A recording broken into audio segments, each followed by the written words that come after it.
Here's a plot twist I didn't see coming in my own unmasking journey. The person I abandoned the most was me. Hello and welcome to Divergent Paths. I'm your host, Dr. Regina, PhD, and today we're diving into a pattern so many late diagnosed neurodivergent folk recognize immediately: people-pleasing and self-abandonment. Not the cute kind where you hold the door open and you say thank you too many times, but the deep, automatic, chronic shape-shifting we learned long before we ever heard the word masking. In this episode, I'm breaking down the connection between people-pleasing as a survival strategy, the self-abandonment that grows out of it, and why unmasking requires gently learning how to say the true thing. So I talk a lot about people-pleasing in the episodes, and it dawned on me the other day that I have never really explained what people-pleasing is. So that's part of what we're doing in this episode, is working on some of the definitions of terms that I use often in the show and are things that you may come across in your readings after your late diagnosis. So a definition of people-pleasing that I really like is it is a learned survival strategy where you adjust your behavior, your tone, your preferences, and your boundaries to keep other people comfortable.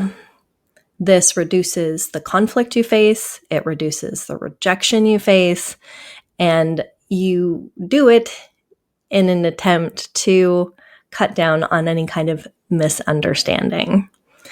And that's, ironically, that doesn't always end up being the case, but that is the drive to do it, is often to try to cut down on any type of potential misunderstanding.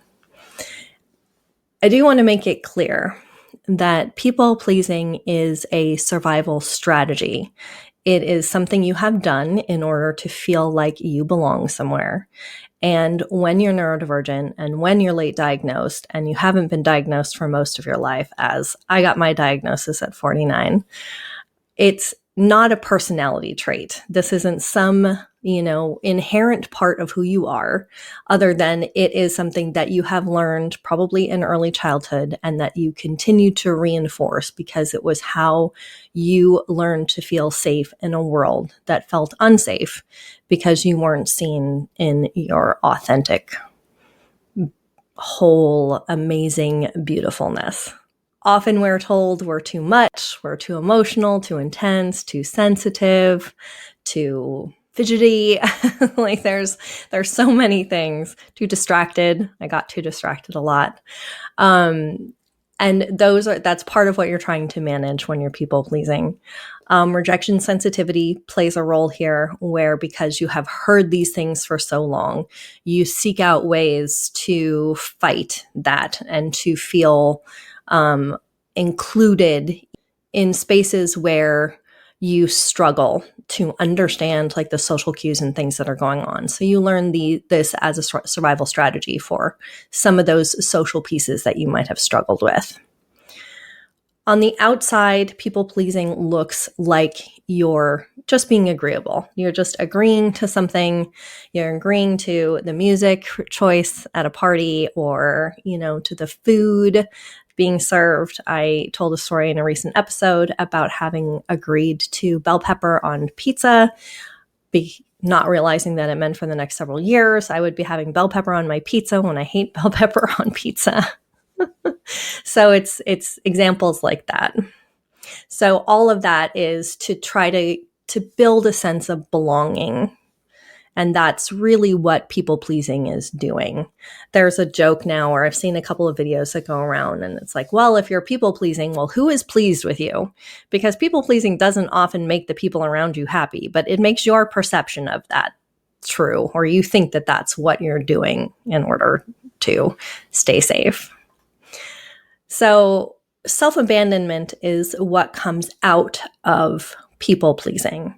So to define self-abandonment, it's what happens when years of masking and people-pleasing teach you to disconnect from your own preferences your signals, your nervous system signals, your somatic signals, the way your body feels about things, and you default to what other people want instead of what you need. And this is that overwhelming sense of not knowing who you are when you get your late diagnosis and you start unmasking, that feeling that you have where you don't understand who you are or what you like or what the things are that you enjoy, because for years you've been people pleasing and choosing things that other people like.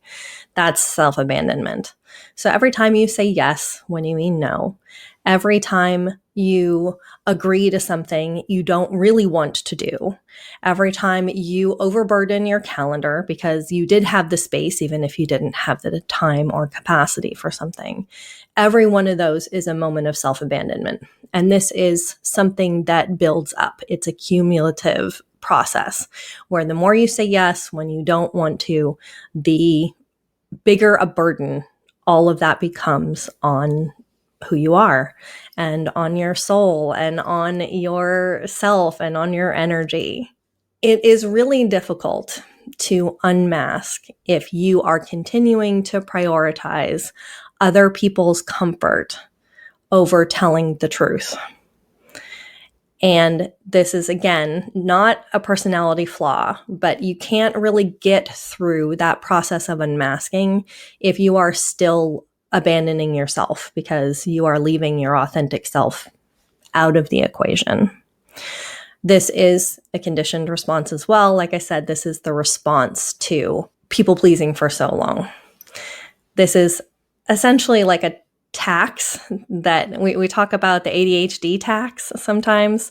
This is a tax that neurodivergent people pay for social acceptance and belonging. If you needed to leave who you were behind and leave your preferences and your choices to the side to feel safe in your family, to feel safe with your friends, to feel safe with your partners, all of that is a tax that you're paying from being late diagnosed neurodivergent.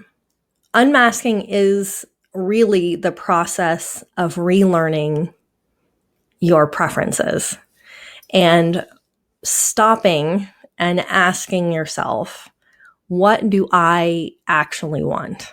Not what is, in my case often, not what does my mom want? Not what does, somebody else want? What does my friend want? What does this person want me to do? It is asking what you actually want. And that can be a really hard question to answer when you have spent most of your life not answering it honestly. It can bring overwhelming grief when you recognize how much time you have lost. It will bring fear. Will people stay friends with me if I let my true self out? And hopefully you can feel those feelings and get to a point where you just feel relief, being able to be yourself, because that's really what the process of unmasking is. Learning to hear your own voice after years of tuning it out, or however much time you have been masking, years, decades, all of that time you have shut out your own voice. So being able to get back to it doesn't necessarily mean you're becoming somebody new. It may seem that way to some people who have known you for a long time, but really you're just getting back to who you are authentically. So here are some tips and some small things you can try as you learn to stop people pleasing, to stop putting other people's needs above your own, in learning to accept and voice your needs. So the first thing I would say is start small. When somebody asks you to do something and it's something you don't want to do, taking a moment to pause and say, I just need a minute. Saying, I need to think about that. Those are really good ways to at least put a pin in it for a second. And then you can say, let me check my calendar, or, I can't do that today. Maybe I can do it another day, things like that. Try not to be avoidant. If it is something that you know that you are not going to do, don't say, I'll get back to you. Just work really hard to get to that no, and just set that boundary.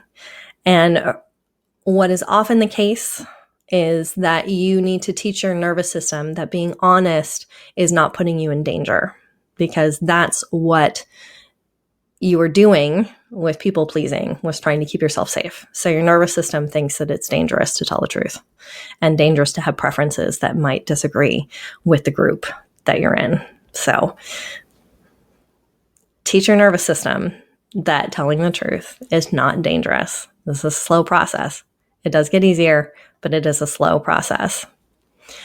So rewrite your inner dialogue. So work on saying things to yourself that reaffirm how important your needs are. And that can start as simply as saying, my needs matter. And this is one I use a lot, because I will put my needs to the side a lot in a lot of circumstances. I will just sacrifice myself because somebody else needs something for me. And I need to remind myself often, less often now because I've been doing this for a while, but I do remind myself on a regular basis, and you should too, my needs matter. Another phrase to use is, I can disappoint people and still be safe and accepted. Like I said, we're trying to train our nervous system to feel safe telling the truth. And lastly, and probably most powerfully, I am safe being myself. So I say that one again. I am safe being myself. What this process does is help create neuroplasticity in your brain. It literally starts to rewire the pathways in your brain that have been set to people please to keep yourself safe, starting to note your needs and starting to own that your needs are important and valuable, and that you will be safe when you express them, is a way of resetting the physical working in your brain to start recognizing that telling the truth and acknowledging your needs and acknowledging that you need your needs met is okay and safe. This is really literally rewiring how your brain is working. And so for fun, my last one is to rebuild your character sheet. So let's make this a little nerdy.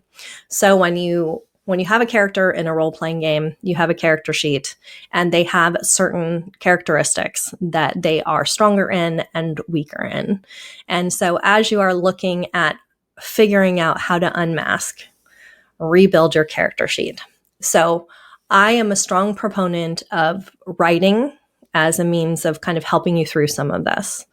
I always go back to writing, which is, my bias, as I have taught writing for many years, but also because it is a really good way to take an internal process and start to work to make it external. So really, really quickly, in 5 minutes, write down the responses to these questions. What are your top 3 values? What are the top 3 to 5? If you have a lot, I'd say 3 is a good if you're working with 5 minutes. What are your top 3 values? What are 3 non-negotiables? Like, what are 3 things about who you are that are non-negotiable, or that are things that you will just never say yes to? And then lastly, what are your actual energy levels and what are your sensory needs? So some of that might look like, I had a lot of pressure growing up to dress a certain way and to wear makeup a certain way and to perform in very specific ways physically.